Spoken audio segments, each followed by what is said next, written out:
Good morning guys, स्वागत है आपका हमारे यूट्यूब चैनल योर एग्ज़ाम्स में। आज है 2 मार्च 2022 और 2 मार्च 2022 के जितने भी इम्पोर्टेंट क्वेश्चन करंट अफेयर के बनते हैं, आज हम उन सभी प्रश्नों पर चर्चा करेंगे। तो वीडियो की लास्ट तक बने रहिए और यदि आप हमारे यूट्यूब चैनल पर नए हैं तो कृपया इसे सब्सक्राइब करें और बेल आइकन को दबाना ना भूलें।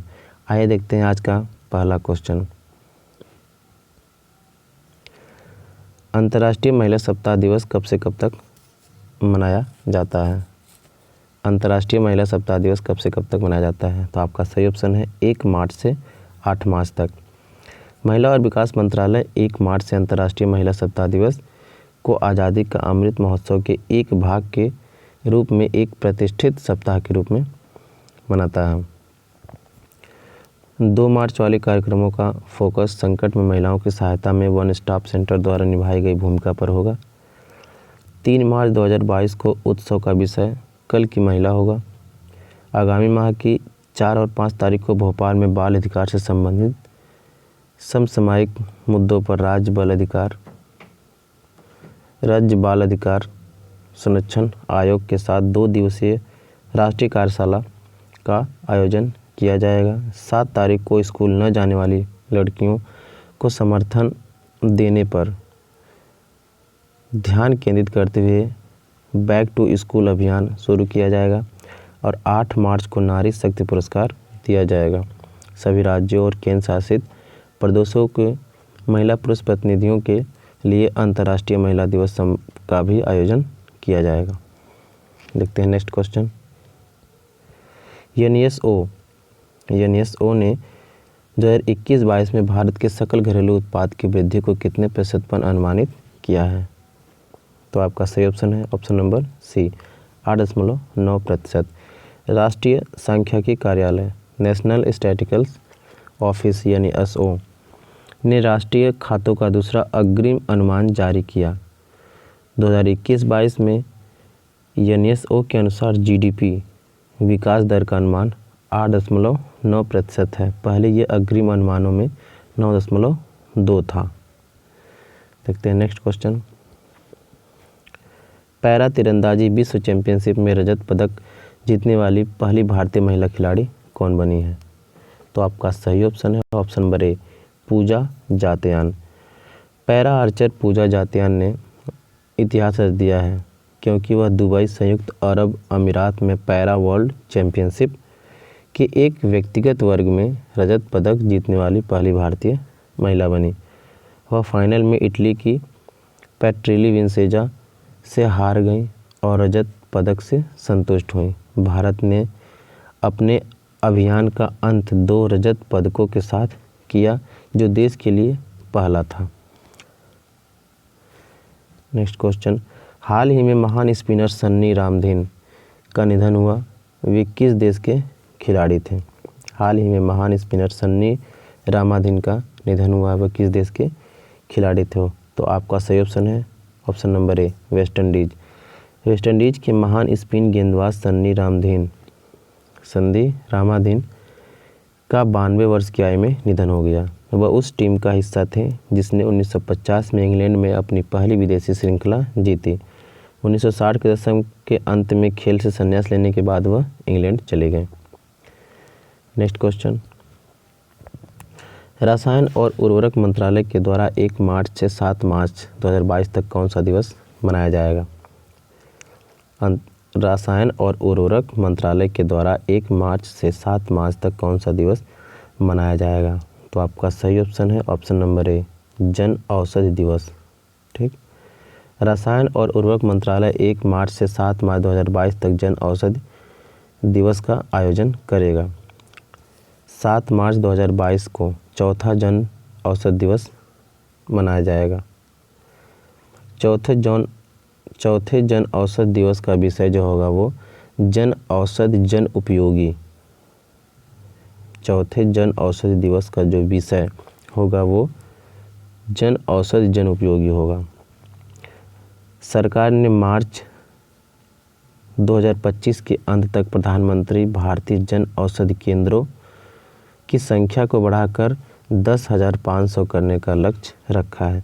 प्रधानमंत्री भारतीय जन औषधि परियोजना नवंबर 2008 में भारत सरकार के रसायन और उर्वरक मंत्रालय द्वारा शुरू की गई थी ताकि सभी को सस्ती कीमतों पर गुणवत्तापूर्ण जेनेरिक दवाएं उपलब्ध कराई जा सकें। नेक्स्ट क्वेश्चन, राष्ट्रीय मूल्यांकन और प्रत्यायन परिषद में बेंगलुरु की कार्यकारी समिति का अध्यक्ष किसे नियुक्त किया गया है? तो आपका सही ऑप्शन होगा Bhushan Patwardhan, option number B. विश्वविद्यालय अनुदान आयोग ने शिक्षाविद और अनुसंधान वैज्ञानिक प्रोफेसर भूषण पटवर्धन को राष्ट्रीय मूल्यांकन और प्रत्यायन परिषद बेंगलुरु की कार्यकारी समिति का अध्यक्ष नियुक्त किया गया है। प्रोफेसर पटवर्धन वर्तमान में आयुष मंत्रालय भारत सरकार द्वारा नामित एक राष्ट्रीय शोध प्रोफेसर हैं और NAAC 5 सितंबर 1994 को UGC द्वारा स्थापित एक स्वायत्त निकाय है जिसके संस्थापक अध्यक्ष प्रोफेसर राम रेड्डी और इसके पहले निदेशक के रूप में प्रोफेसर अरुण निगावेकर हैं। देखते हैं नेक्स्ट क्वेश्चन, अंतर्राष्ट्रीय ओलंपिक समिति ने किस देश के राष्ट्रपति से ओलंपिक ऑर्डर पुरस्कार छीन लिया है? ठीक, आपका सही ऑप्शन है ये रूस के राष्ट्रपति से। रूस के राष्ट्रपति से ओलंपिक ऑर्डर पुरस्कार छीन लिया गया है। अंतर्राष्ट्रीय ओलंपिक समिति ने यूक्रेन पर आक्रमण के जवाब में रूसी राष्ट्रपति व्लादिमीर पुतिन को ओलंपिक ऑर्डर पुरस्कार छीन लिया है। अंतर्राष्ट्रीय ओलंपिक समिति ने यूक्रेन पर आक्रमण के जवाब में रूसी राष्ट्रपति व्लादिमीर पुतिन से ओलंपिक ऑर्डर पुरस्कार छीन लिया है। अंतर्राष्ट्रीय ओलंपिक समिति ने खेल संघों और आयोजकों से यूक्रेन पर रूस के आक्रमण के बाद रूसी और बेलारूसी एथलीटों और अधिकारियों को अंतर्राष्ट्रीय आयोजनों से बाहर करने का आग्रह किया है। अंतर्राष्ट्रीय ओलंपिक समिति का जो मुख्यालय है वो लुसाने स्विट्जरलैंड में है और इनके अध्यक्ष जो हैं वो थॉमस बाच हैं और इसका जो स्थापना हुआ था वो 23 जून 1894 पेरिस फ्रांस में हुआ था। देखते हैं नेक्स्ट क्वेश्चन, क्वांटम की डिस्ट्रीब्यूशन टेक का विंध्याचल और प्रयागराज के बीच सफलतापूर्वक परीक्षण किया गया, किसके द्वारा? तो आपका सही ऑप्शन है DRDO के द्वारा।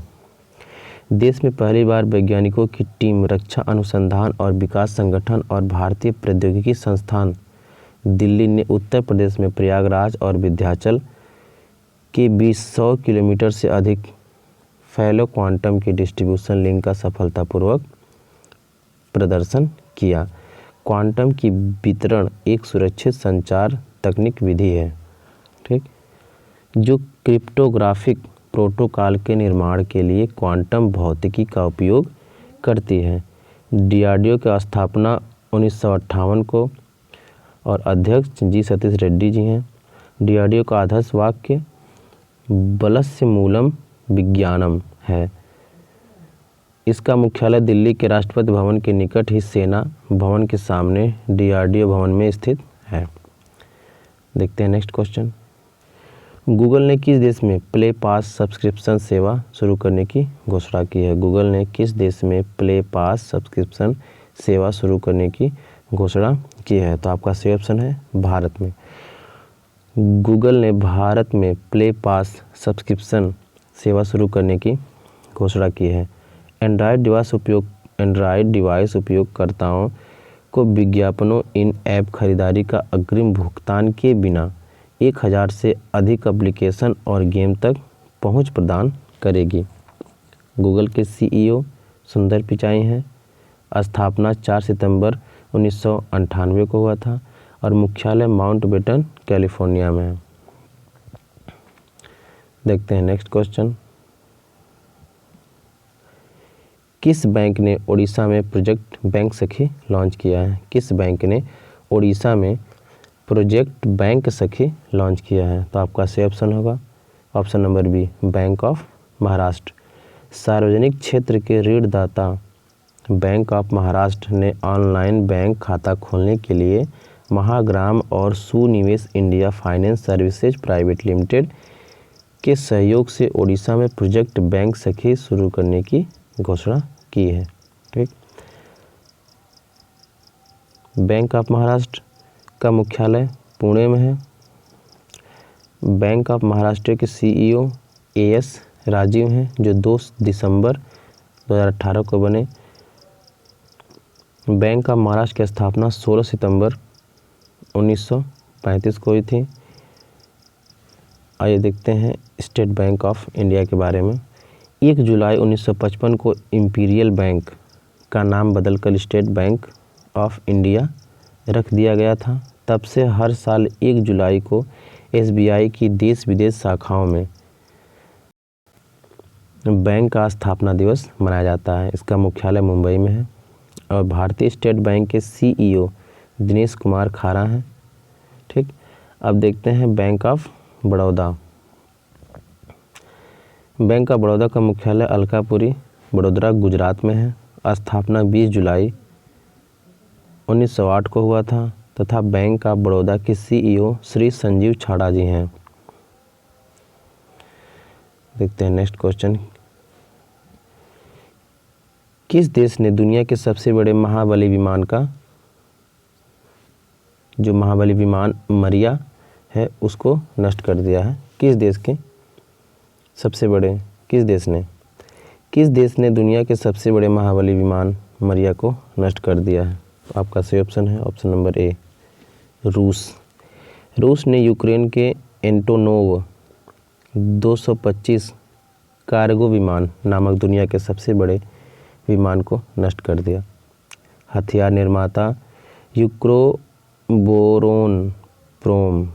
के अनुसार एंटोनोव 225 मरिया को बहाल करने में 3 बिलियन अमेरिकी डॉलर से अधिक का खर्च आएगा और इसमें 5 साल से अधिक का समय लग सकता है।